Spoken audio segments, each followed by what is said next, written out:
કે મને ગામમાંથી એવું કહેવામાં આવ્યું કે તમે રિટાયર થાઓ પછી પણ તમારે ગાડી લેવા આવશે, મૂકવા આવશે, પણ 2 કલાક માટે પણ આ શાળામાં જીવો ત્યાં સુધી તમારે અહીંયા સેવા બજાવવાની છે.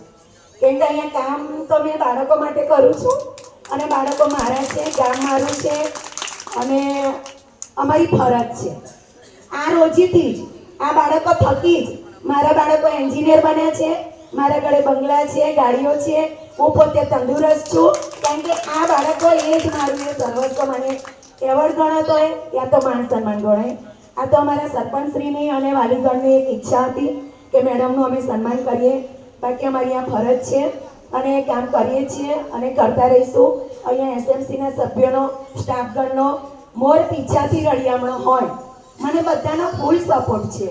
હું રવિવારે પણ આવતી હોય, હું વેકેશનમાં પણ આવતી હોય, મારી બેચ પણ ચાલુ રાખતી હોય. કદી મને ગામમાંથી કોઈએ કમ્પ્લેન નથી કરી, કદી કોઈ મારા ગેટ પાસે જોવા નથી આવ્યું કે આજે આખો દિવસ રજાના દિવસે પણ શાળા કેમ ખુલ્લી છે. કારણ કે મને બધાનો સપોર્ટ છે અને એ માટે હું બધાનો ખૂબ ખૂબ આભાર માનું છું અને બધા થકી જ હું આટલી મહેનત કરું છું અને કરતી રહીશ. મારી અગાઉની શાળાઓમાં પણ હું મારી શાળાના ભૂલકાઓને બહુ પ્યાર કરતી હોવાથી ત્યાં પણ યુનિફોર્મની સેવા તો હું જ આપું છું અને જ્યાં સુધી હું રિટાયર થઉં ત્યાં સુધી હું ત્યાં આપવાની છું. અને અહીંયા પણ મારા ભૂલકાઓને મેં કહ્યું છે કે કોઈ પણ વસ્તુની જરૂર હોય, યુનિફોર્મથી મળી, પ્રવાસથી મળી, શૈક્ષણિક મટીરિયલથી મળી, તમારે ઘરે નથી જવાનું, સીધા મારા ઓફિસમાં આવવાનું છે અને મને મળવાનું છે. અને વાલીઓને પણ ભરોસો છે કે મેડમ છે બધું સંભાળી લેશે. એ માટે બધાનો ખૂબ ખૂબ આભાર.